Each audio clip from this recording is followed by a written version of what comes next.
All right. Well, that's great. So everybody here, except for me, is a generator. Funny enough, I'm a projector type. And yet, so my sort of expertise is coming to understand the other through the context of the system. And obviously, generators are a huge part of my life, both in the professional work I do and personally. Obviously, you heard Will is a generator. All of my parents are generators. My sister's a generator. I can almost guarantee that most of my friends growing up were generators. I think I had one projector uncle that I knew about.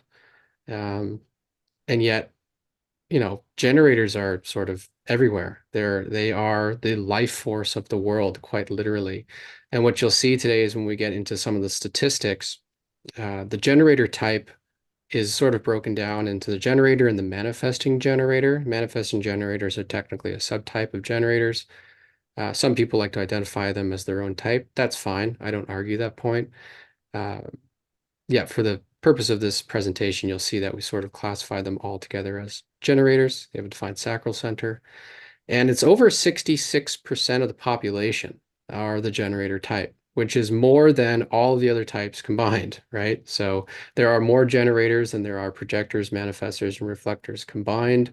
And in many ways, the generator type plays a crucial role in the building and the sustainment and the maintenance of our world because it is through the vital life force energy of the generator, which is coming from the defined sacral center, just the red square near the bottom of the chart, that the availability to do things is present and consistent. And without that life force energy, the world as we know it would not exist. It just simply wouldn't. Generators play such a critical role, like I said, in the productivity and the reproductivity and the building and the sustainment and the capacity to take on challenges and persevere and to focus their energy and to really do things and to achieve incredible results, right? It's a generator world, in fact. Of course, the more you read into the material, the more you will sort of hear about how the manifestor type, they're the sort of archetypal leaders and the taskmasters. They have played a significant role in sort of conditioning our history and conditioning the world. And it's had quite an impact, of course, on all of the other types in that, the manifestor strategy is to inform, is to initiate, is to take action independent of the other. And in many ways, it's kind of really messed up the process that is more natural to each of the other types. Generators are not designed to operate that way. Neither are projectors, neither are reflectors. So we'll sort of get into that and cover a little bit about the details and the history of the conditioning impact due to the interaction with the other types and really bring back the focus to, the most sort of authentic and correct way for the generator type to navigate life's many decisions while honoring and respecting their own unique themes of availability. Okay, so we are going to get to a point in this presentation today where we're going to cover all 11, like I said, just a brief overview, but all 11 of the sacral channels or the channels that come out from the red square or the sacral center and connect either to the root, to the spleen, to the solar plexus, to the G center, or to the throat, and sort of detail, what it means and how it expresses in the world as a life force. And of course, so that you can reference your own design and develop a more clear understanding for yourself and more clear knowing for yourself how you're designed to operate and sort of how your energy uniquely as a generator is designed to respond. Which is kind of really fascinating about human design is that you can map it. You can really gain these deep insights into somebody's unique nature to help coach them, to help guide them, and for you as a user, as an experimenter of human design, to help you better resonate with your own nature and derive the satisfaction that is your signature as a generator type. Okay. So that being said, let's have a look now at what makes a generator a generator. We talk about this generator type in human design, and yet there's still probably a question in your mind as to what is it about someone's chart that actually makes them a generator type? Why is it that when you run your design, the chart software spits out generator type for you if you are a generator.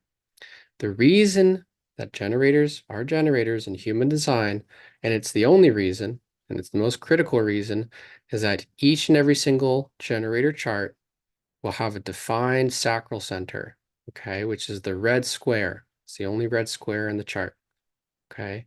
And this red square, what it symbolizes, what it represents, is a very powerful, available life force energy that is capable of motorizing or energizing someone's being, someone's totality. It is very productive. It is extremely reproductive, and it has the ability to put out, to do things, to exhaust itself, and at the end of the day, actually go to sleep, recharge, and wake up and do it all over again. Okay. That's sort of the gift and the natural capacity of the generator type is to engage in forms of work and activity, to exhaust oneself to a natural point of exhaustion and ideally satisfaction, to rest, and then to wake up and do it all over. Okay. Repeated energetic outputs. Okay. And that's why it's said that the generator type is the type responsible for the building, the sustainment, and the maintenance of our world at every level, from your personal life to your relationships, to your working engagements, to your extracurricular activities. Okay. These are all things and sort of forms of human interaction that are sustained through the generator type and its availability to do things. Okay. Here's Sarah. Welcome, Sarah. Thanks for joining us. We just got started.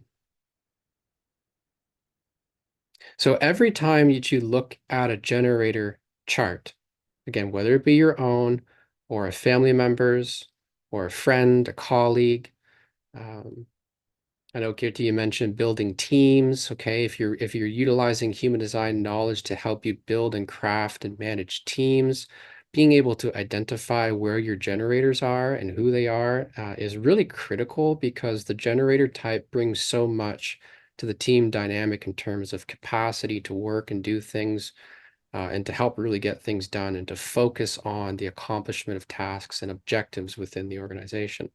Okay, they're really, really important. You'll notice here that there are two basically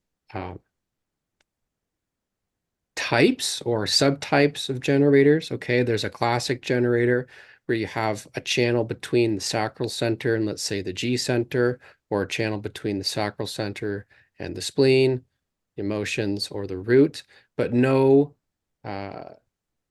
direct energetic connection to the throat center. Okay, so that's a generator. Okay, sacral defined with no motor to the throat. And a motor center, again, is a term used in human design to describe the qualities of some of these centers and how they literally produce energy within our physiology and within our biology.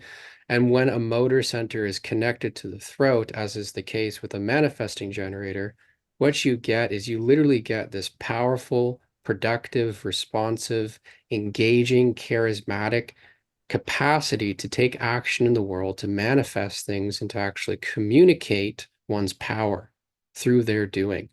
Okay. And it's different. There's a very big difference between a manifesting generator and a generator. Okay. So traditionally, the generators are referred to as like the classic builders.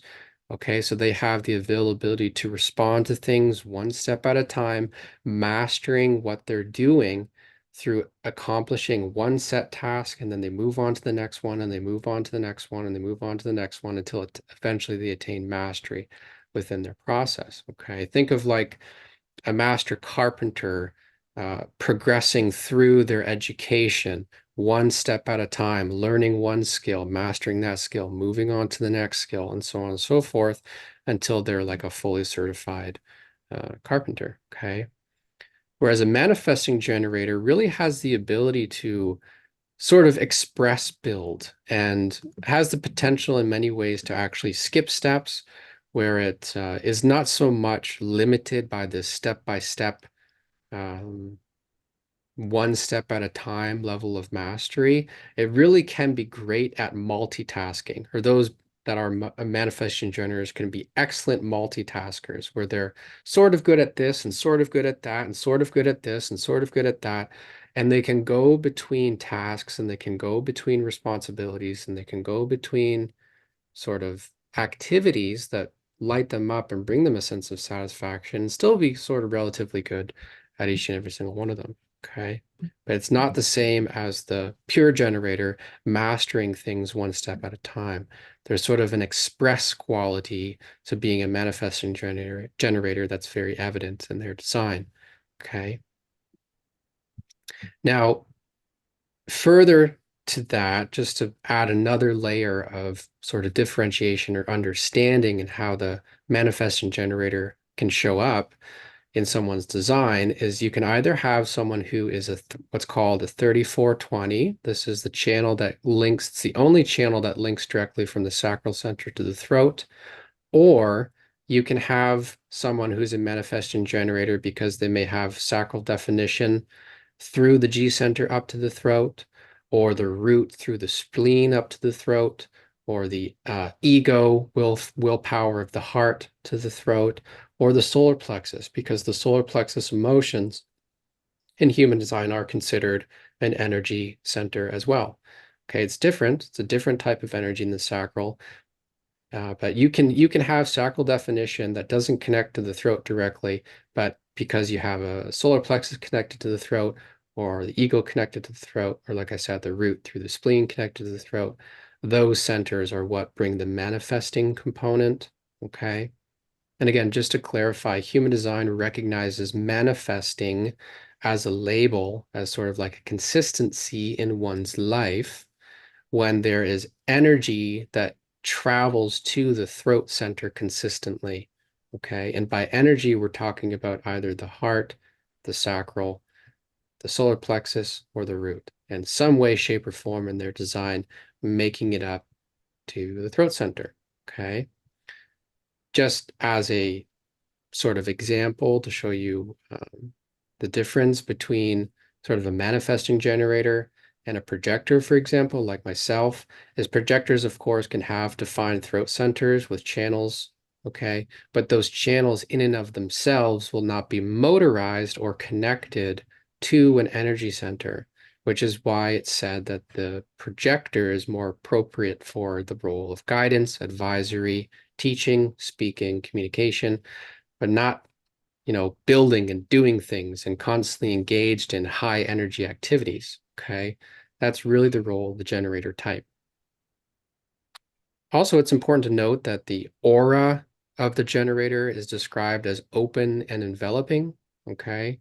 And this applies for all generator variations, whether it be a pure generator or a manifesting generator. And you can think of the open and enveloping aura as being something like a permeable and inviting presence or energetic field around you. Okay. It's like when you step into a group and you're around other people as a generator, your energy is open, okay, and permeable and is able to be accessed and seen and recognized and felt by the people around you. I know this especially as a projector. It's very obvious to me when I'm around other generators because their energies just seem so available. It's open.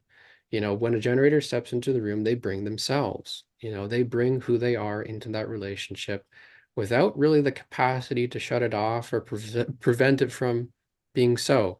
It's not like a manifester with a closed and repelling aura who can really keep people back and at a distance and away from being able to access their energy, or the projector with their laser beam one-on-one kind of focus. The generator aura is permeable, it's inviting, it's open, it's enveloping, it's warm, it's seductive.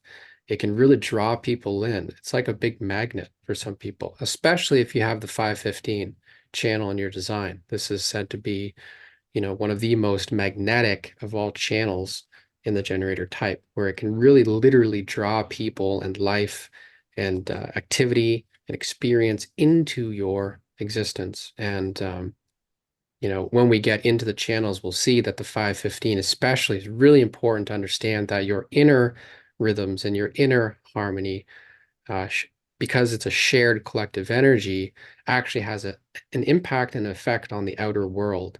So a greater degree of inner harmony results in a greater degree of outer harmony. So we'll get into that. But that's just an example of how, generators can have an effect on their environment, literally just through being there, just through their presence, just through their auric interaction and engagement with other people.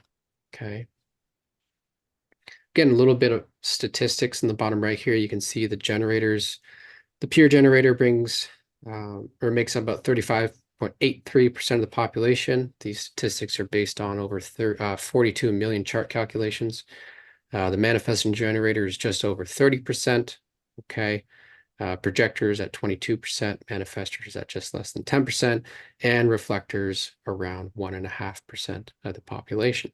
Okay. So like I said earlier, the generator type and the manifesting generator type combined really do make up a vast majority of the world's population and are just so important, okay, to the health and vitality and well-being of our world, which is why I think human design is really important as a tool and as a resource for people. And Willa, if you would like, this might be a great opportunity for you to share on this because we've been talking about this a lot, just the importance of generators waking up to their own unique nature and their own unique strengths and capacities. Because, inner harmony and inner satisfaction is really what the world is looking for and really what the world at large needs.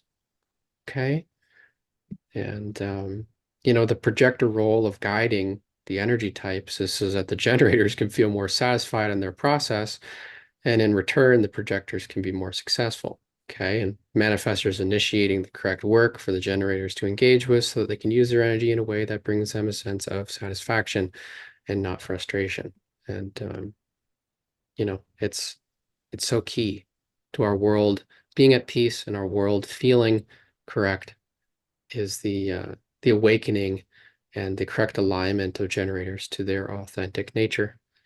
And again, with human design, it's really remarkable because it makes that process accessible and possible through the application of some very simple strategies, which we'll move into now.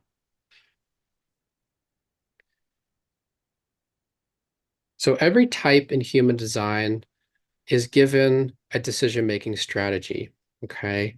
And this decision-making strategy, basically, the purpose of it is to help the individual eliminate a sense of resistance or blockage when navigating day-to-day decisions, okay? Whether it be relationships, education, jobs, careers, vacation, travel, who to talk to and when to talk to them, okay?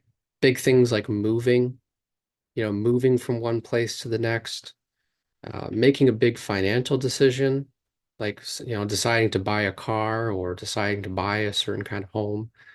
All of these major decisions, okay, can be assisted by the application of one's unique decision-making strategy. And like I said, all the types have their own unique strategy, and that strategy is directly linked to the energetic dynamic that is present within that type, okay?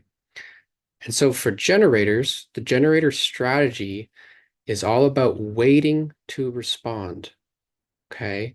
Where responding means to act in reply or an answer. This is in contrast to initiating, and this is also in contrast to the projector strategy of waiting for a formal invitation for engagement, okay? The generator strategy is literally a moment by moment process of action which arises out of receptivity and response, okay? Now, why is it important for a generator to wait to respond? Especially if you're a manifesting generator, waiting to respond can seem like the most limiting, arduous, difficult thing that you've ever heard of in your entire life. And why would you wait to respond to take action? Okay. Why is that? It's because The strategy itself is what it's saying is it's encouraging you to make a decision in response to a question, in response to a stimulus, in response to being receptive to something being asked of you. Okay. And in that process, in that moment, you're able to, one, gauge your availability. Okay. Which is really important because remember, the whole point of this as a decision-making strategy for all the different types, and especially generators, is that you're learning how to engage with important decisions, especially things like relationships, jobs, moving, okay, in a way that's you're actually available for, that's genuinely correct for you, and not just something that somebody else has convinced you to do, or you are personally being pressured or conditioned to do, okay? It's for you to be able to decide for yourself by tuning into your response whether or not you're actually available to dedicate your energy to that task, that relationship, that endeavor, that project, you name it. Okay. And what often happens with generators, okay, is because, like I said earlier, all of us, especially generators, have been propagandized to operate like the manifestor type. We become so used to initiating or manifesting or trying to do things independent or separate from an invitation or a response. Okay. And in doing that, what often happens is people ignore what they're actually available to do. Not always, but sometimes. And especially if you're frustrated, then you'll know. Okay. And in that ignoring of what you're actually available to do, you end up dedicating your energy to things that you're not available for in the long run.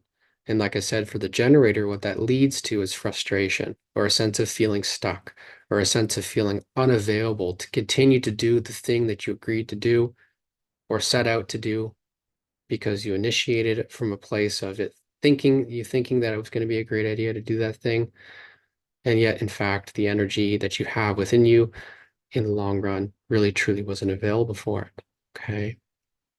So again, waiting to respond is a decision-making strategy. It's moment by moment, and you're waiting to be asked essentially, just like, and I have a picture here of a fire truck because I think it's a great example when you consider, how ridiculous it would be for a fire department to deploy themselves without a call, okay, or without being called to respond to an emergency.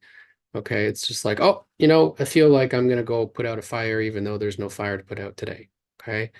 Whereas the real power and the capacity and the availability is really accessed in response to a call, just like a fire department receiving, a call from dispatch that, hey, they've got this fire, we've got this emergency, it's time to go, and up and out the door they go. Okay. And it's the same sort of thing when you're considering your own life process as a generator, is you're really waiting for a call. You're waiting for a stimulus. You're waiting for somebody to ask you something so that you can feel your own energy arise or not, but arise to that call and to that activity. Okay. Of course, all generators, and this is, all types have their own unique challenges, but especially for generators, often what you see because of the manifesting propaganda to be like a manifestor type is people chasing fantasies, kind of like, oh, it would be so great if I did this, this, this, and this, and then they plan out their whole life and they initiate and act on that and end up, frustrated by it and how difficult it is and stuck. And then they come up with excuses and reasons and, so on and so forth as to why they're stuck and why they're frustrated. Meanwhile, they didn't enter into that engagement through response in the first place. Okay. Of course, deep conditioning that takes place through the agency of our open centers, gates, or channels in our design can all have an impact. Simple impatience, can be very difficult, especially as a generator when you have a ton of energy and availability to do things, right? To patiently wait to be asked to do something can be, again, like I said, especially if you're a manifesting generator, that can be excruciating, And again, I'm not saying that you need to sit on the couch and do nothing and close your eyes with your arms crossed, waiting for someone to come around and ask you to do something. You're going about your daily life and you're engaging with your relationships and you're engaging in your work and you're slowly but surely beginning to apply the strategy and really seeing how it works, okay, and experimenting with the application of it over time. And of course, the biggest fear and the biggest challenge for the generator type is the fear of not being asked, because to most people, it can seem ridiculous. Gotta wait to be asked to do something with my energy. How crazy is that? Right? It seems absurd, but it's a common fear, especially when you begin to really engage with the experiment. Okay, the questions and the asking and the stimulus may not come on the first day. It may not, but waiting is a part of the game. And building up your energetic reserves so that you end up dedicating your energy to the correct relationships is really important. Okay. So wait to respond. It's pretty simple. If you're initiating, no one's gonna penalize you. Okay. And no one's gonna call you a bad person. And no one's going to call you out for that, right? As a generator. If you're initiating from a place of fantasy, desire, imagination, passion, uh, it's for you. This is, human design is for the individual to experiment with the knowledge and to find out for themselves whether or not it works for them. Okay. Reading the chat here, Jessica says that's a poignant analogy. The fire truck, yes, the fire truck and the first responders. Think about it. What do we call our emergency response teams? They're the first responders, right? They're the first to respond, and I bet you most of them are generators. And Jessica's saying, if you try to manifest, you end up having to wait anyways once everything falls flat. Precisely. Thank you. My point exactly. And I know that's coming from manifesting generator, so it means a lot, for you to say that because it's true. And you end up just having to pick up the pieces anyway. Is there any questions, any feedback, anything you guys want to share? Anything that kind of you resonated with in that? Kirti, did you have a question? Did you get your hand raised? Go ahead. Feel free to share. Yeah, I just want to have some advice during this um, waiting to respond. What can I do with my energy? While you're waiting? Yeah. That's such a Mundane great things. generator question. Yeah, mundane things, exercise, self-care, doing things that you already know that you love to do. Willa, maybe you can share what you do because you have a lot of experience and practice with this now. That's the thing. It's like this responding thing, it's not necessarily some big grandiose invitation that you're going to get. It's literally the day-to-day mundane, like, oh, I find my body moving over to the sink to do the dishes, so I guess I'm doing that. It's like it's, or cleaning your room or just these day-to-day things that can be very much part of it, moment to moment. Um, does that resonate? Yeah, I hear what you're saying, but I still think it's really hard. Yeah, it is, and it can be really tedious and boring feeling a lot of times, honestly. Jessica, did you have something you wanted to add to that? Yeah, how do you recognize when it's an invitation to do something and you're not making something up? That's a great question. And it's like, is it happening in real life? Is it something that's just in my head? Because that's something that's important to mention here is this sacral energy is very embodied. It's in our, way down in our body. It's not connected to the head. And so, and especially probably as a manifesting generator, it could be especially challenging to notice, am I fantasizing? Am I acting on an internal thought that I just had? Or is there actually something in my environment that I'm responding to, or I'm feeling an expansion towards, or I'm physically moving towards? It's more like those kind of things that we're talking about here. Okay, so like outside versus inside stimulus. Right. Yes. Someone asks you, You hear something. Yeah, it could be even just something you encounter online. It doesn't have to be a physical person, but it can be just some sort of stimulus that comes into your awareness that you feel kind of an expansion towards in your body. Okay. Thank you. Yeah. Yeah, it's taught that the external stimulus is key in terms of the experiment. So you're waiting for another person to ask you, or you're simply listening to your external environment, and it could be something simple as listening to the birds sing, and it really lights you up and you feel, wow, joyful, expansive, ready to engage in your day. Or your your dog, or just Yeah, something real and tangible that gets you yeah, moving in that direction. like another living creature, Yeah. you Or know, a plant, or a plant. Yes. the plants need watering. Okay, doing Yes. that. Plants are speaking to me. Yeah, yes. And remember too, with design, there's the whole process of recognizing your openness and your conditioning. Um, because it is through sort of the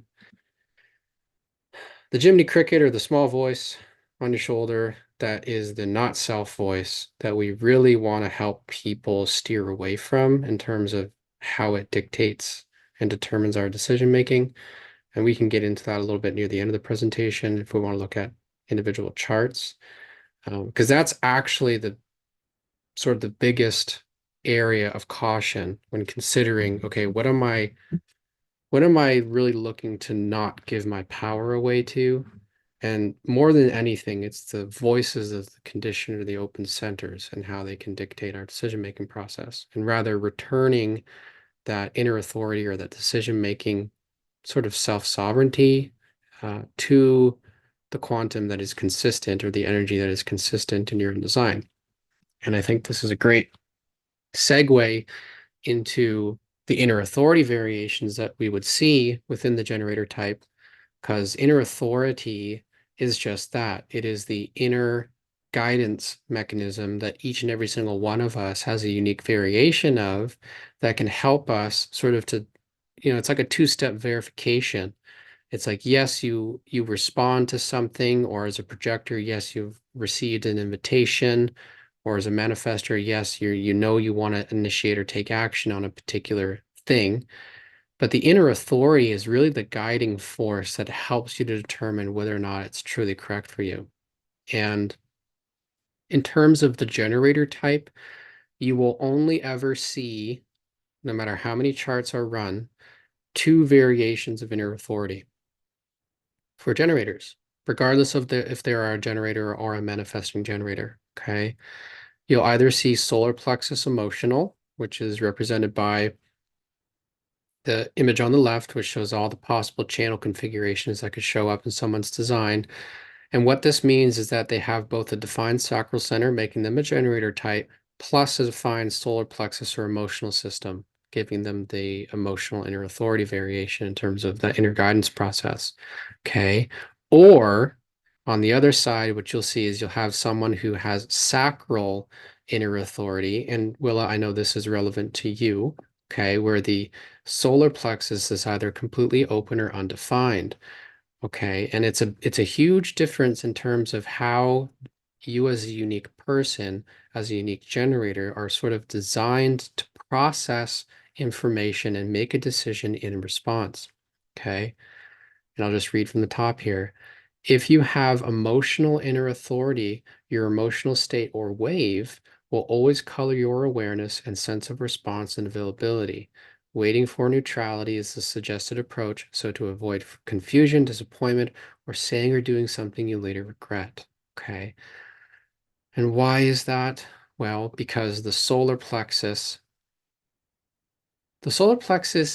is a really, how do we say, it's a new awareness center in terms of the human experience. It's actually in human design recognized as an immature awareness center that is affected by this internal chemistry of what are referred to as waves, okay, or emotional waves, where some days you're going to feel really good and you're going to feel on top of the world. And then some days you're going to feel not so good. You might even feel sad or depressed or melancholic. And then, some time passes by and then the next day you feel great again. Okay. And then the next day comes along and you don't feel so great. Or you can go sort of neutral and just ride along some sort of level of neutrality, and all of a sudden you spike up and you're engaged and you're activated. Some people may even call it emotionally triggered. I don't like that word particularly, but it is actually kind of a powerful descriptor to someone who has emotional definition where, one day, you're just going along neutral and all of a sudden somebody says something to you or you hear something and you don't really like the way it was said to you, and now your emotions are activated. Okay. When you're defined emotionally, that internal chemistry is always a part of your nature, and it filters and it colors your perceptive awareness. Now, in terms of how this is applied, if you're emotional as a generator, is that it's encouraging you to sort of take some time and sample people, opportunities, working engagements. You're sampling them over the course of your wave, and you're consciously acting to give yourself time, and you're deciding and choosing to give yourself time to wait for emotional clarity. This is especially true if you are feeling frustrated, angry, melancholic, sort of depressed, sad, disappointed, the lower spectrum emotions, if you will. Okay. Because if you act from that place, which is a temporary place for you as an emotional person, it's going to go away eventually. Okay. Those emotions will clear up. You will go back up to the high end of your wave. But if you do something at the low end of your wave or commit your energy to a relationship, a working commitment to the low end of your wave, and then you're stuck with it, okay, and you're having to put out your energy to keep up with that commitment, or you just simply say something that you didn't really mean to say in the way that you said it, it can have an emotional impact on the environment, okay? And in fact, it's true. This is true for all the types who would have emotional definition, whether they be generators, manifestors, or projectors. You're not going to see reflectors with emotional definition because they have no definition. But all those three types, will in their own unique way experience an emotional inner authority process. Okay.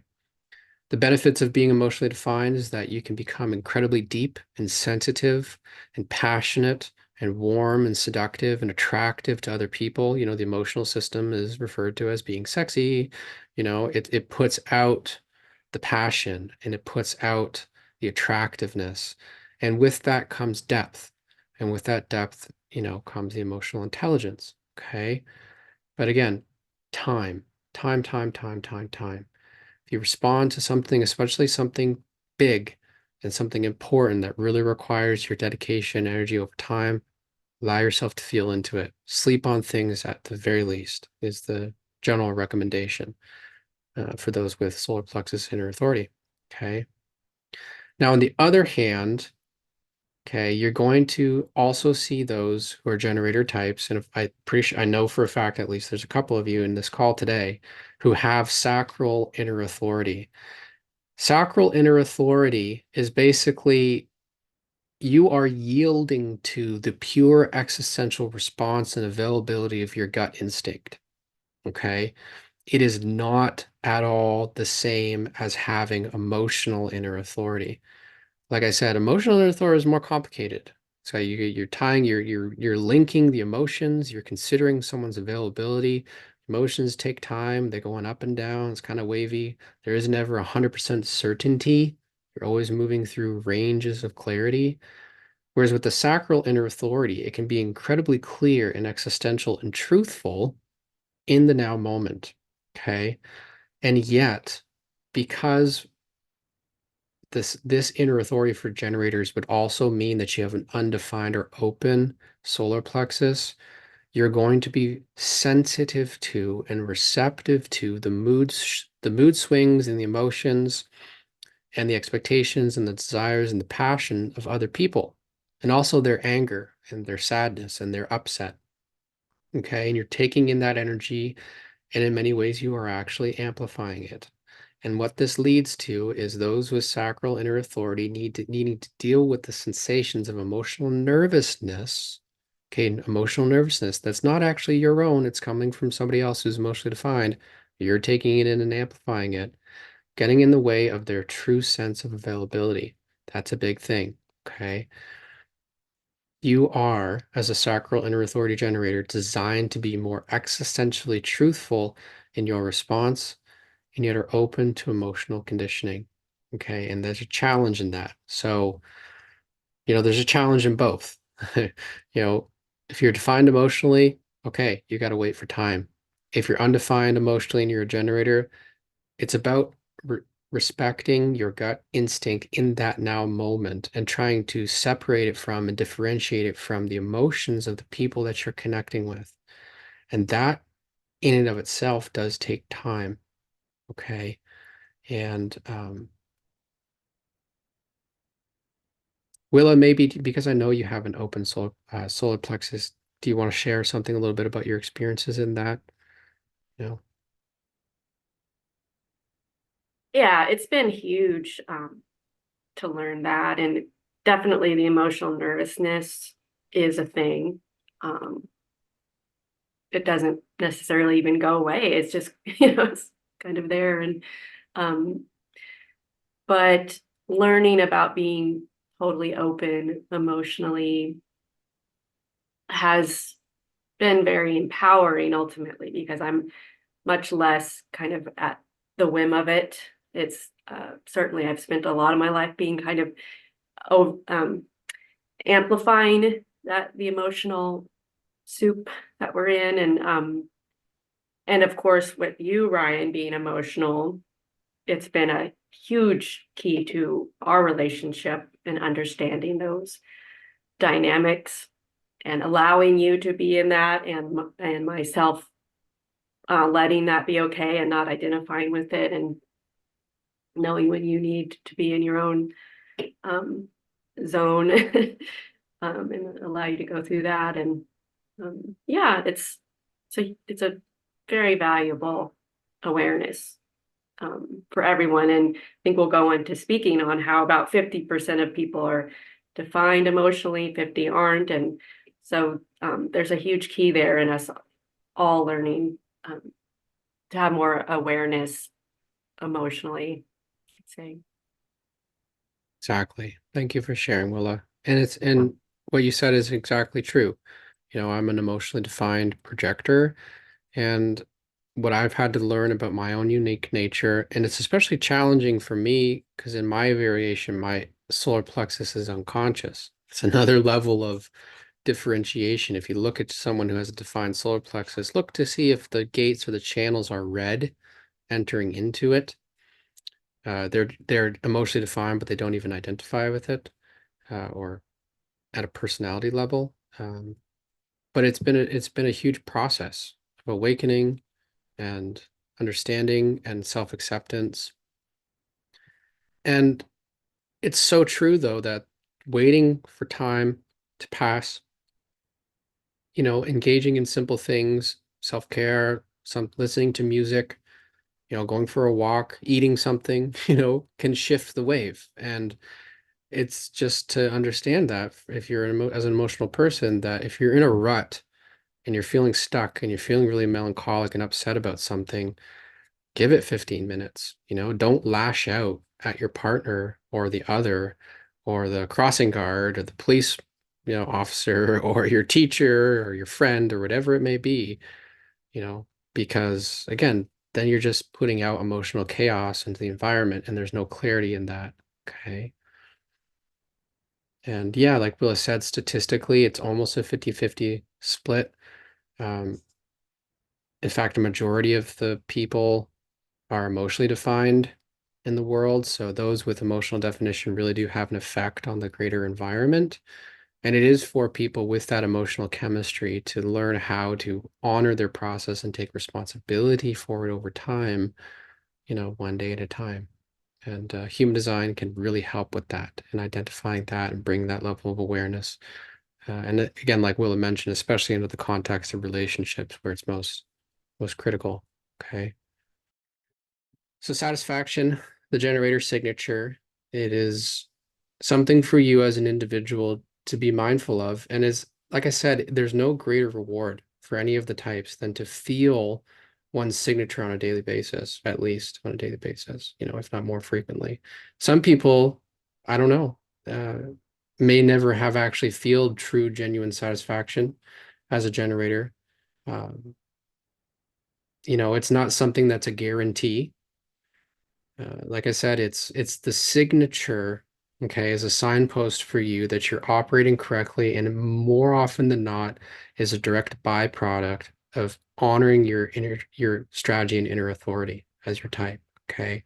So if you're a generator and you're waiting to respond and you're availing your energy to things that you're truly available to engage with, and you're building relationships, you're building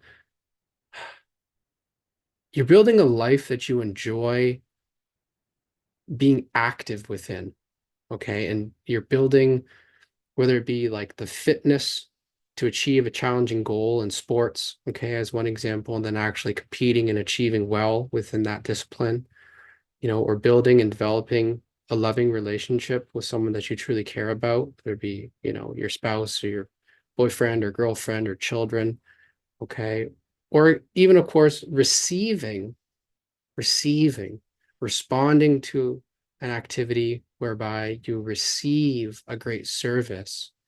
And in that receptivity of that service, you get to experience the satisfaction. Okay. Those are all the really good examples for you as a generator type to know when you're on track. And like I said, there's no form of material reward that can replace that internal chemistry. Now, of course, as with all things in life, and especially in human design, there is the binary, okay? And the binary to satisfaction in terms of the generator is frustration.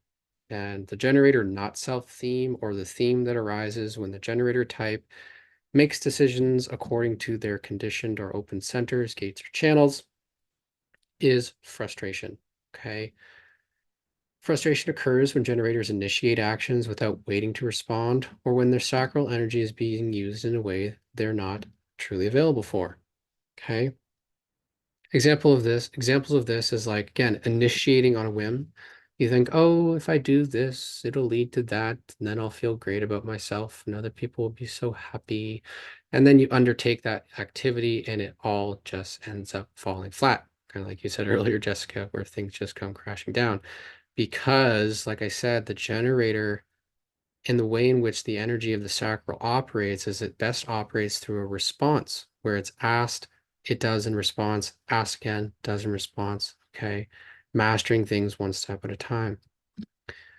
Initiating on a whim, holding on to a job that you really dislike, that every time you show up for work, you feel completely frustrated and drained by having to put out your energy in service to those people or that organization every single day. Okay. And again, if you're frustrated as a generator, it doesn't mean you're a bad person. It doesn't mean there's anything necessarily wrong with you. Okay. But it is a major signpost for you to be wary of in your process, that you're like, oh wow, look at that. My chemistry, my physiology is intelligent enough to communicate with my consciousness that it's not liking what I'm telling it to do or forcing it to do. Okay. Or being conditioned through my openness to do, right? It's it's like a built-in self-recovery mechanism, if you want to look at it that way. It's a good way to look at it, because if you're just stuck in the frustration and can't see the light at the end of the tunnel, and you feel like nothing's ever going to feel good for you, and so on and so forth, feel stuck and holding on to relationships that aren't good for you, and you don't see it for what it is, which is as a sign or a message from within your own being, okay, that what you're doing is incorrect, it can be really tough, you know. I like to frame it in the perspective of, it's like your body intelligence speaking to you as a generator that you're not available for what it is that you're engaging in. And it's important to yield to it and not come up with excuses either, because the mind is super good at that. The mind can come up with excuses all day, every day, continuously, nonstop, as to why you should continue to do the thing that you're trying to do, even though your body is tremendously frustrated and just wants to quit. Okay? Yield to it. It's part of the experiment. Deeply encourage you to pay attention to that. And,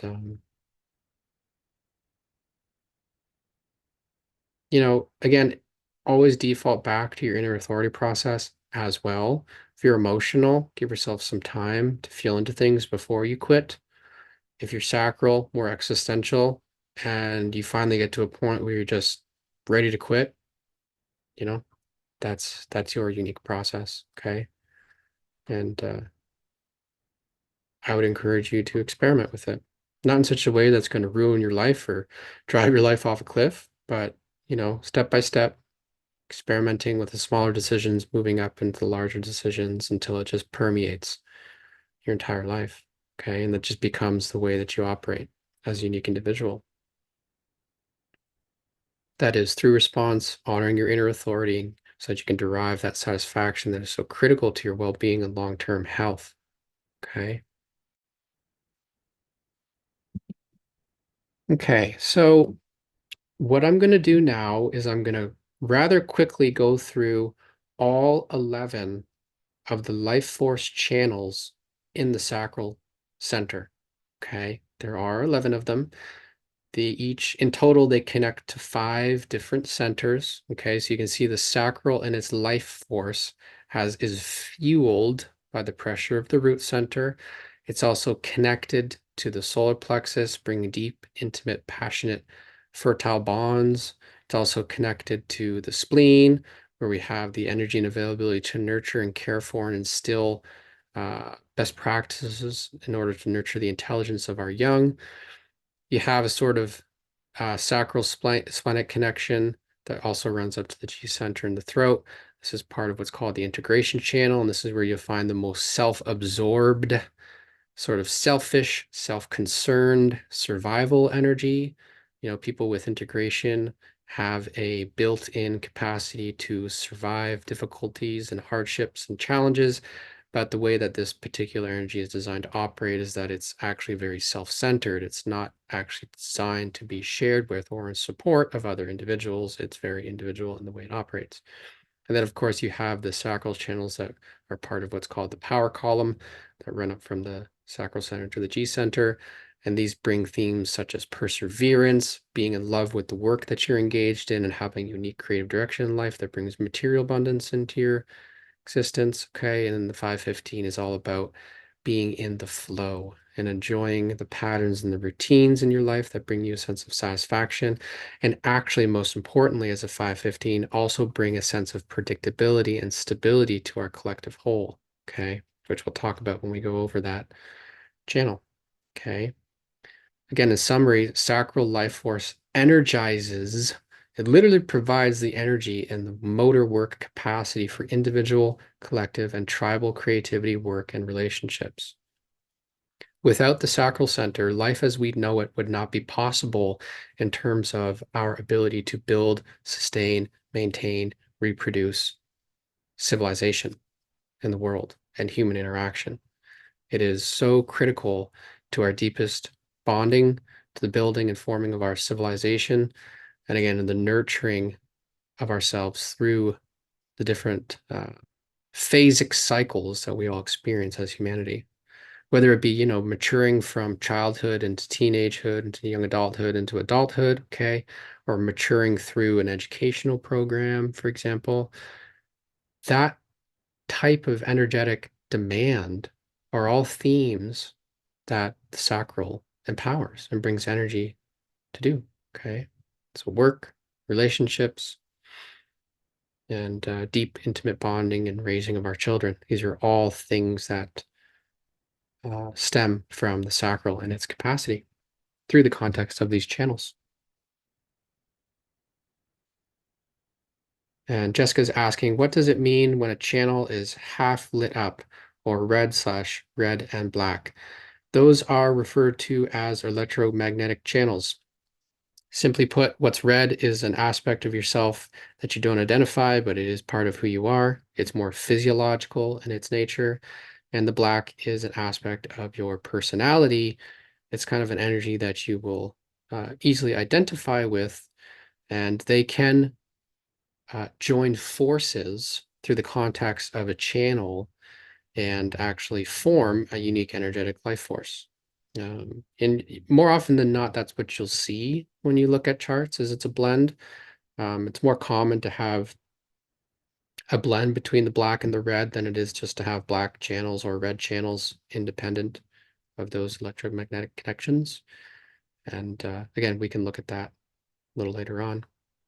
So starting off with the channel of charisma. This is the only pure manifesting generator channel. So if you have the 3420 in your design, you are by definition a manifesting generator. Okay, you're not just a generator, you're a manifesting generator or an MG. And this is the only channel from the sacral that actually has direct connection to the throat for communication and action taking. And it's literally a combination of the gate of power and the gate of the now. So what this does and what this equates to is people who are very powerful in what they're doing in the now moment. Okay. This is a very powerful and charismatic individual energy for being busy in the now moment doing things. Okay. Here the sacral speaks and acts. And Willa thought this was kind of a funny example, but for me, I see it because, my mother has this channel. I know other friends and family members and people that I've met in my life who have this channel. And it's true, where these are the sort of folks that can walk and talk and clean the house all at the same time. Always constantly busy, busy, busy, doing, in the now moment, existentially engaged with work and activity. Okay. And again, their doing power often makes them very attractive to others, hence the name, okay, channel of charisma. Now, if you have, again, this channel in your design, consider the fact that it is natural for you to be busy in the now moment doing things, okay? There may be a tendency to want to skip steps. It can be more challenging for manifesting generators to take a step-by-step approach to mastery, but you really are the archetype of someone who can take action, do things, build, be productive. This channel is actually part of a cross called the cross of industry. So it's can be a very industrious and productive working energy, should you have it in your design. Okay. And it's also very individual. Those of you who have not yet studied circuitry in human design recognizes that there are certain energies that are more individual in their nature. There are certain energies that are more tribal or business family oriented in their nature. And then energies in the design that are more collective or shared, where it's more impersonal about sharing your energy with a greater whole rather than sort of hoarding it or keeping it to yourself as a pure individual. But again, those with channel charisma, very individual. It's all about them personally being busy in the now moment doing what it is that they love to do, have the energy to do. Okay. It's also a unique channel. It's the only life force channel out of the sacral. That is what we call an opposition in the wheel. So you can see here the 34 is directly across from the 20 in the human design mandala. And what this means is that there are a lot of 3420s in the world, because when you look at someone's chart that has a 3420, often what you'll see is their sun placement will be in the 34 and their earth in the 20, or vice versa. And because the sun and earth are always directly opposite to one another, it forms a channel definition. It can also be true for the nodes in someone's design. So it's channel charisma is like a quintessential necessary component of humanity being able to do things in the now moment, to build and survive within the context of civilization. And I think it's just interesting how it's sort of integrated into the program, that there's a lot of people who have 3420 in their design, because like I said, it's an opposition in the wheel. Okay. Channel of power. So this is where the sacral center connects directly to the spleen. So the sacral is like a primary energy motor, and the spleen is actually what we refer to as an awareness. Okay. And the spleen represents our intuition, instincts, and memory. And here, what you'll see is those with the 3457 in their design have what we refer to as an empowered survival intuition.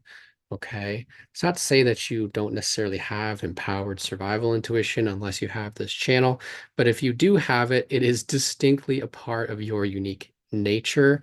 And especially if you are undefined emotionally, or if your emotional center is white, just like in this chart, and you have this channel 3457, your chakra response is in part going to be guided by your intuition at the same time. So it's like your intuitive awareness becomes a part of your response, and it can make you really good at responding to, sort of life or death, health related situations in the now moment. Okay. So having this channel grants you heightened survival intuition with the ability to respond in such a way as to keep yourself safe, empowered by what is heard in the existential moment. So again, if you have the 3457 in your design, witness how your body responds and makes available itself to do things based on what you hear in the now moment. Sort of that split-second reaction. Okay. And again, I'll note that the splenic awareness, unlike the solar plexus awareness, the splenic awareness actually is designed to be existentially certain. So again, it's like our primordial survival instincts, okay?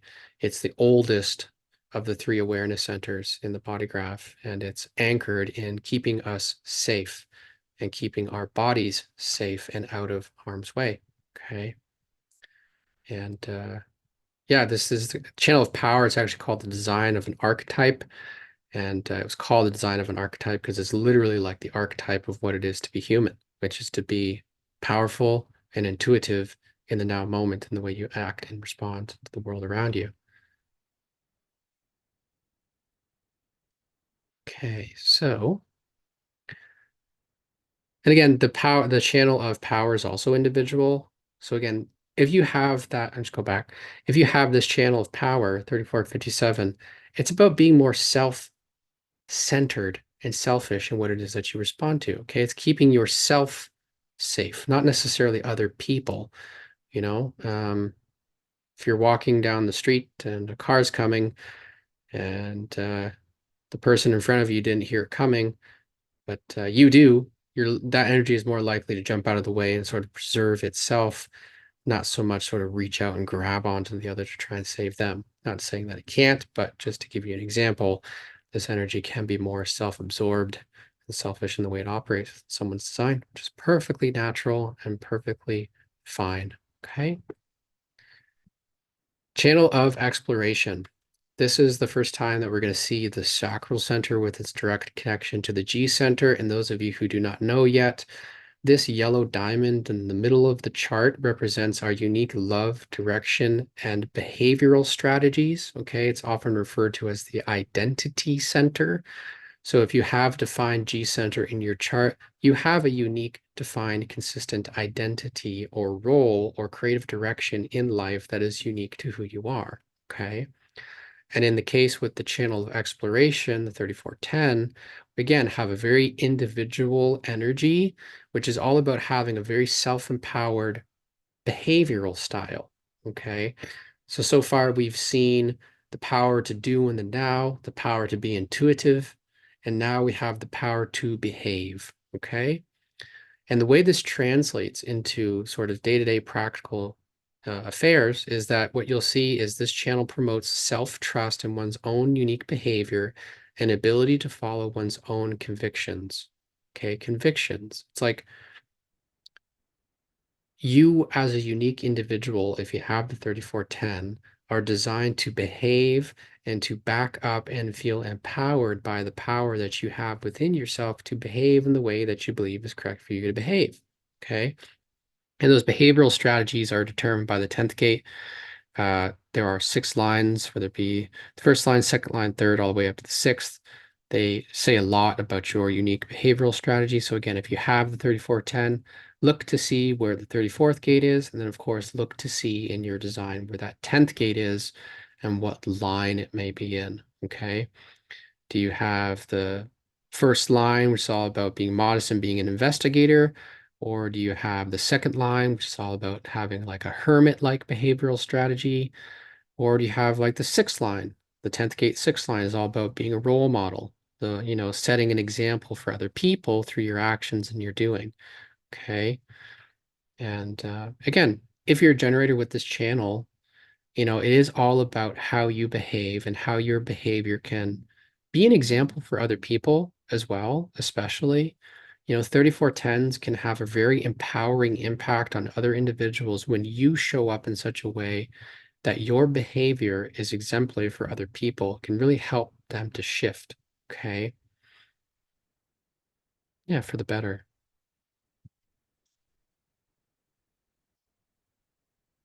Channel of mutation. So this is a very unique energy in the design. Again, this is the first time that we're going to see the connection between the sacral and the root, or the root and the sacral. The root center is a fuel and a pressure.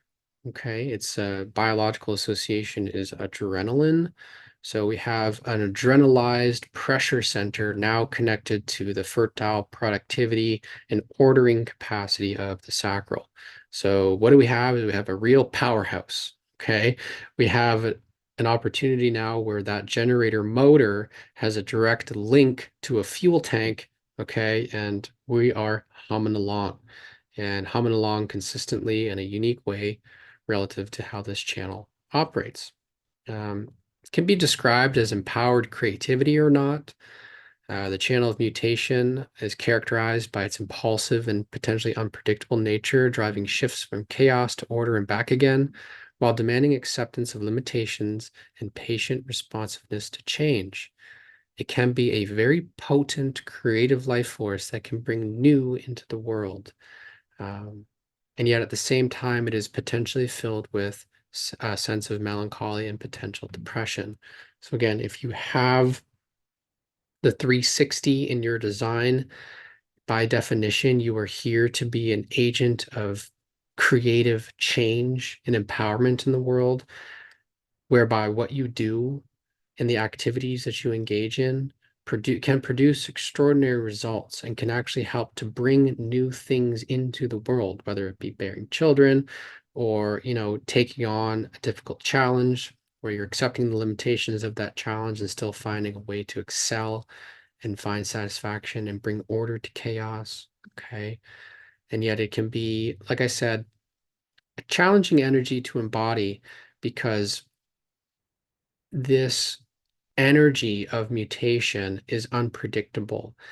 It's kind of these are kind of people who are switched on when they're switched on, and when they're not, they're kind of just, sitting around doing nothing, feeling kind of sad, lonely, and depressed, wondering when the next best thing is going to come along to activate their energy. Okay.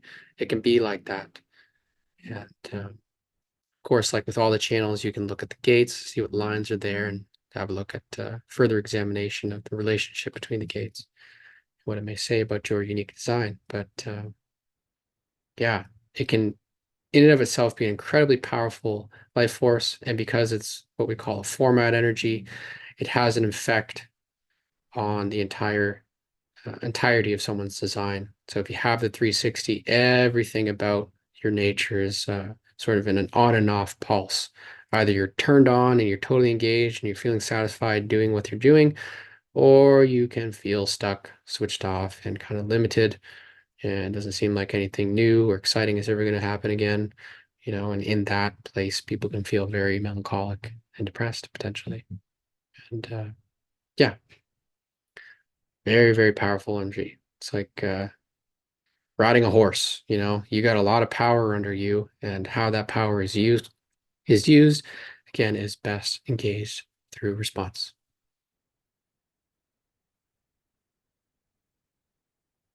My border collie has a 360 look. Yeah. Yeah. Powerhouse. Active, active, active, active, active. And then stuck.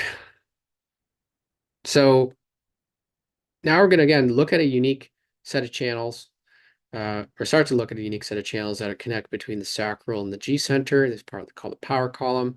And the channel of the beat, design of being a keeper of keys, again, is another individual energy. So, and it's all about having unique empowered material direction in life. You know, the 14th gate is the gate of the love of work and or not. And yet when you are, it says when you are engaged in work that you love, you have a great potential to bring material abundance and material resources into your life. You know, it's like filling up the wagon. Okay. And the second gate brings a unique receptivity to a particular direction.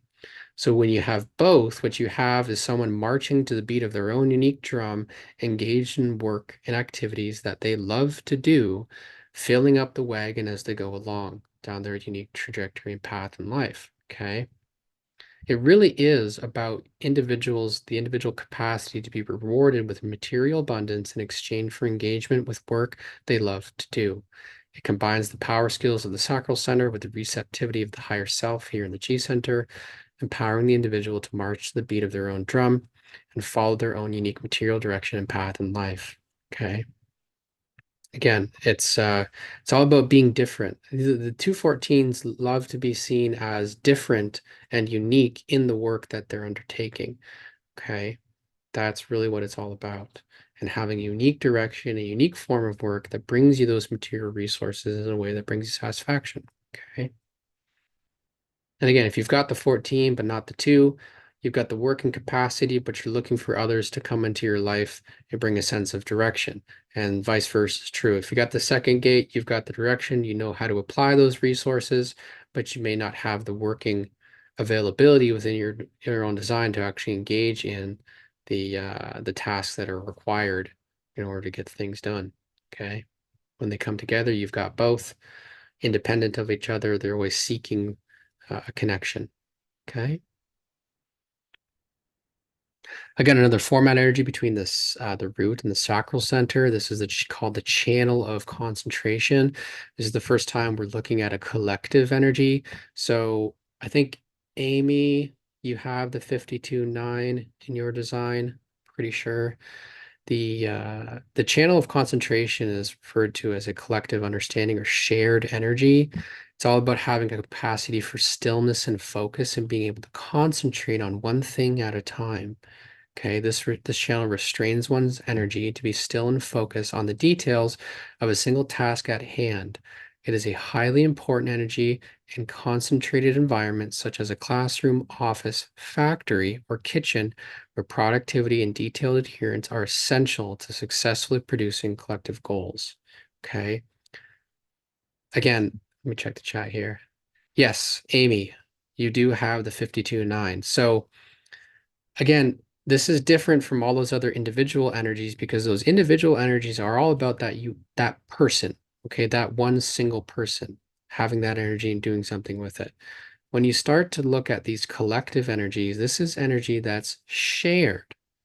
So yes, you yourself may have a concentrated, still focused energy, but what's really remarkable and almost magical about this energy is that when you enter a place like a classroom, an office, factory, or a kitchen where productivity and details are really essential, you bring the theme of focus and concentration to the entire group.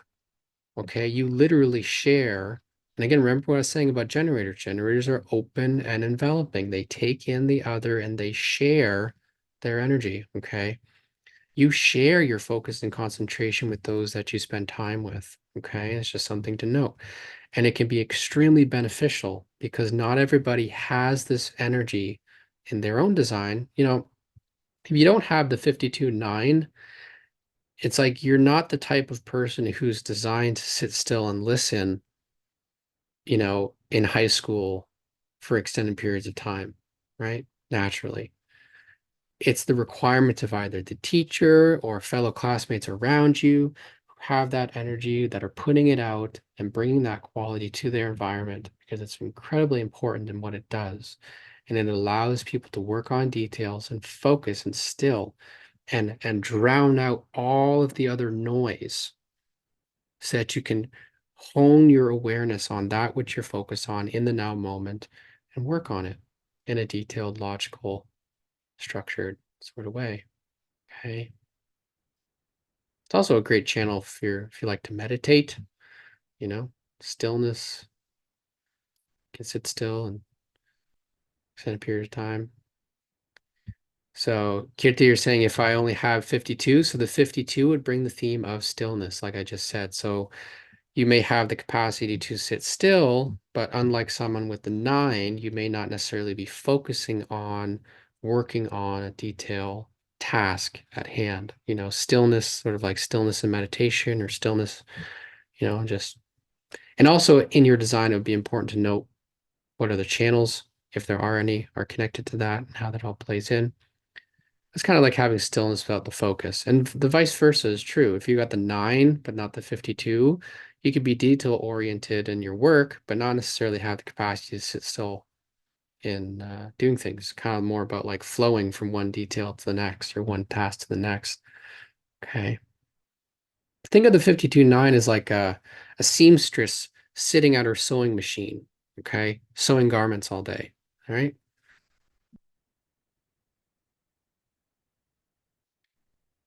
The channel of rhythm, the 515, another continuation of this collective understanding. I know at least 2 people in this call today have the 515, Will and Jared, so this applies to both of you. This is all about being in the flow of life, okay? It's literally about being able to repeat patterns to a certain extreme and to find your unique rhythm moving from one task to the next each and every single day. And it's best described as having a consistent routine in your life that brings you a sense of satisfaction, predictability, and stability. It is a very logical energy. And again, logic really demands and is responsible for predictability and pattern security. So again, if you're 515 and you respond to a job and it's a correct job for you and it's from this time to this time every day, you are the one that is bringing to that collective organization the stability and the predictability to do things that can be relied upon by other people. Okay.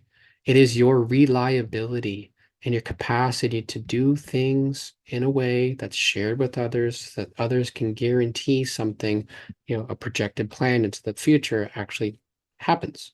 Okay. And Jessica's asking, what if you just have the 5 or just the 15? Again, contextually, it'd have to be looked at in how it shows up in your design. The 5 is all about fixed patterns. So it's about having fixed patterns, but you may not have those fixed patterns sort of expressed to a certain extreme in your daily routines. Okay. It's all about more waiting, waiting, waiting, waiting, waiting. Whereas the 15 propels us out into the world to engage with the collective whole. Okay. Again, if you have the 515 as a channel in your design, think about how important you are for the reliability, consistency, and predictability of the organizations that you're a part of. Okay. They are literally dependent upon you being able to show up and dedicate your energy to the group effort. Okay. And, it's kind of funny sometimes, Willa has a 550 and I don't have anything in that channel. So for me, it's easy just to observe her routines and her patterns on a daily basis, no problem. But when you get 2 people who both have the 515 in a companionship, it can be a challenge because one person has a certain set way of doing things that they enjoy doing every single day. And the same could be said for the other person. And in the end, it can be kind of a challenge to find, common ground in the timing of activities to take place for them. So another channel between the root and the sacral, channel of maturation, the design of balanced development, 5342. This is a really unique energy and another really important energy in humanity. Again, this is all in the realm of the generator, just like the 52-9, but the 5342 pressures us to start things and to bring those things that we've started to completion. Okay. It's the pressure and availability to mature through cycles of growth and evolution and brings both the impetus for new beginnings and the availability to bring things to completion. Due to the abstract nature of this channel, wisdom comes through reflection and remembrance once a cycle has been completed. Meaning, if you have the 5342 channel of maturation in your design as a generator, it's for you to enter into things and to complete those things that you've entered into, such as entering into an educational program and sticking with it all the way through to graduation. And it's not until you graduate that you're really going to fully be able to reflect upon and appreciate the wisdom that you've gathered along the way. Okay. And I know that there's been questions about what if you have one gate and not the other. 5342, it's a classic example and one that's actually quite easy to identify with, is if you have the 53rd gate, such as I do in my design, I'm built to be there in the beginnings. I have the impetus and initiative to help get things started, okay? But I don't have the 42. So finishing projects is something that's always, for me, sort of reliant on other people or connections with other people, which actually Willa does have in one of her outer planet activations. So it's really funny. I have the energy to start things, and she brings the energy to help me, mature and bring things to completion. But if you've got the 53 with the no 42 and you don't have them in your life, you can be, starting a bunch of things that you never bring to completion. Or if you've got the 42 and not the 53, you've got the energy to complete things, sort of, but not necessarily the impetus or the drive to get things started, such as projects or new endeavors. Okay. And again, these sort of insights can be really helpful for someone if they're experiencing their not self theme and they're wondering why. Okay. So for example, if you had a generator and let's say they had the 53rd gate, but not the 42nd gate, but they're still a generator, they may be frustrated by the experience of always being there at the beginning, but never being able to finish or close out projects, and they don't know why. Why is it that something always comes up or gets in the way, or I get sidetracked or called off to another project, but I never get to finish what I start? Well, look at their design and see whether or not that whole format channel is there. It can help to explain a lot about their nature. And again, like I said earlier, but the 52-9 is a very important energy because it is shared with the collective. These kind of people are critical to us as humanity, being able to mature through cycles of evolution and growth and to gain wisdom and experience. Okay.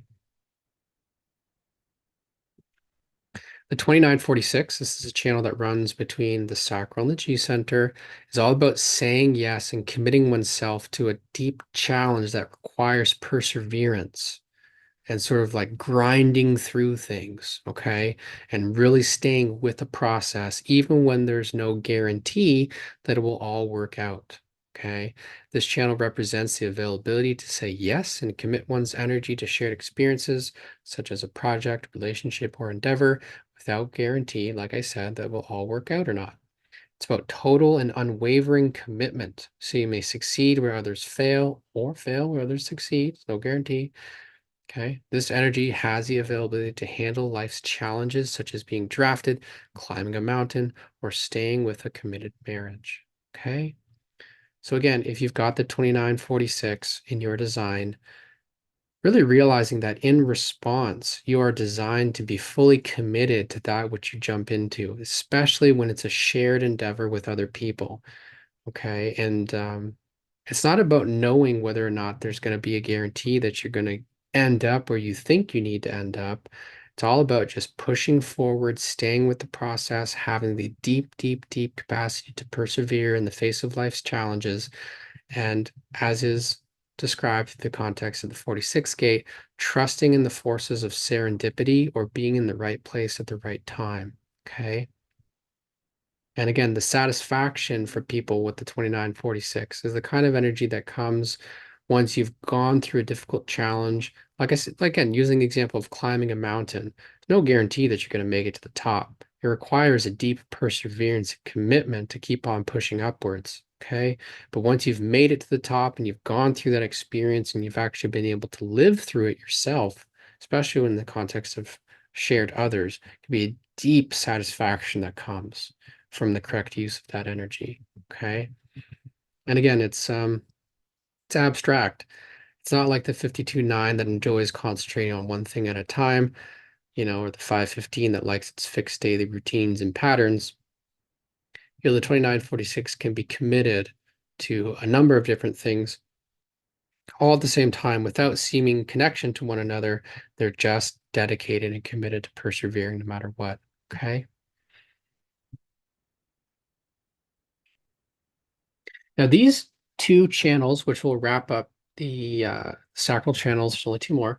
These two channels are really important. They speak to the generative capacity in terms of our reproductive capacities, literally like our deep, fertile, intimate bonds with others, and how the generator type is, archetypally responsible for uh, making babies and raising them, you know?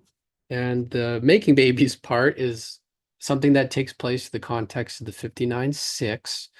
So if you've got the 59 or the 6 or the whole channel, you in your design have a particular role to play in terms of a bonding strategy and intimate engagements with other people.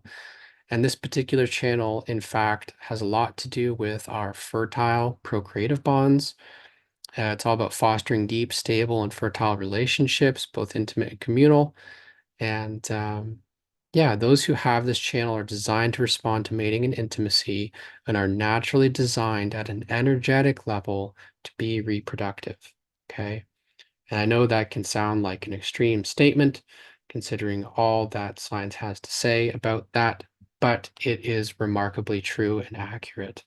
And it's one of those areas that I look to in someone's design when I'm doing an analysis and they tell me they have children or they don't have children. I look to the 59-6 and I look to see, is that a process that was natural to their design, or is that an area where, let's say, their partner or someone close to them within their family may have conditioned them to be fertile, to be reproductive in that particular way. And it's, remarkable for me to note and observe the differences in response when the channel is present and when the channel is not present, and if there's children in the equation in both of those circumstances. Okay. Because in one circumstance, it's like that's the generator who has it, who's built for it, who's designed to be reproductive. And in the other circumstance, it may not be. And it may be a situation where they were conditioned to be fertile and reproductive by their partner. And of course, that can lead to frustration. And it can also apply to all the other types too. So deep frustration, bitterness, anger, etc.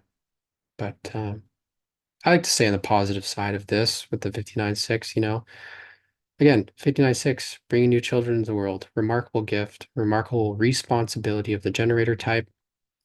Okay, and that's obviously an emotional process. Okay, so it's another thing that human design very clearly illustrates is that our sexuality and our fertile, intimate bonds with other people is always going to be a deeply emotional process. Okay, it's really difficult to remove the emotions from our sexuality. They are deeply, deeply connected, which is also, again, the whole, thing. If you're a 59-6 generator, sleeping on things is, sleeping on things before you sleep with things is like a probably, good idea 'cause you find emotional clarity, right? And because all sorts of stuff can happen. Yeah, natural agents of fertility. And again, this is why generators are said to be, primarily responsible as the type for procreation. Okay, because of this life force connection within the design. On the other side, and oh yeah, I should mention too, the 59-6 and the 2750 are referred to as tribal energies. Okay. So far, we've looked at individual energies, we've looked at collective energies, and now we're looking at tribal energies. And tribal energies require support and material engagement. And like I said, with the 59-6, it brings new children into the world, and then the role and responsibility of the 2750 or channel of preservation is actually to nurture values and intelligence into our young, sick, and elderly. Okay. So one brings in the new people into the world, and the other one cares for those new people and instills basically rules and values and instinctive intelligence into our children so that they may be able to survive and perpetuate the cycle. Okay. So again, if you're a 2750 or you've got the 27 or the 50, yeah, you have some aspect of this life force. You are naturally designed to be a caregiver, okay, and to be someone who, through their response, really is capable of nurturing and caring for children. And like I said, the sick and the elderly, those who cannot care for themselves. And you may find that you get a great deal of satisfaction out of that. Okay. And like I said, just as an example, this channel responds to nurturing both the physical body as well as the physical intelligence. For example, while cooking supper, one teaches their child that the stovetop is hot and should not be touched with their bare hands. Okay? It's like a 2-for-1. You're cooking and you're providing nourishment, and at the same time, you're teaching the children not to touch the stove because it's hot and they're going to burn their hands, right? So you're instilling those, life lessons and best practices that were passed down to you from your parents and their grandparents and their great grandparents, going all the way back to, the inception of the human species. Tribal instincts and intelligence and memory is passed on through the generations. So yeah, the 2750 is it's a deeply caring, nurturing, and responsive energy for preserving the intelligence and well-being of those who don't have the capacity to do that themselves. And like I said, if you've got the 2750 in your design and you are a caregiver, or you recognize within yourself the satisfaction that you derive from giving care to other people, awesome, because that's totally what that channel is all about. And again, a very important component to our nature. And of course, considering the fact that if you don't have representation within any of those gates, it doesn't mean that you're not a caring, intimate person. Okay, it just means that those themes are not consistent, and they do not make you do not differentiate your nature from other people, and that they come and go. Okay, and that there are areas where you can be more conditioned to be cared for by others, or to be invited into a situation or respond to a situation where another person is bringing their intimacy into the mix. Okay.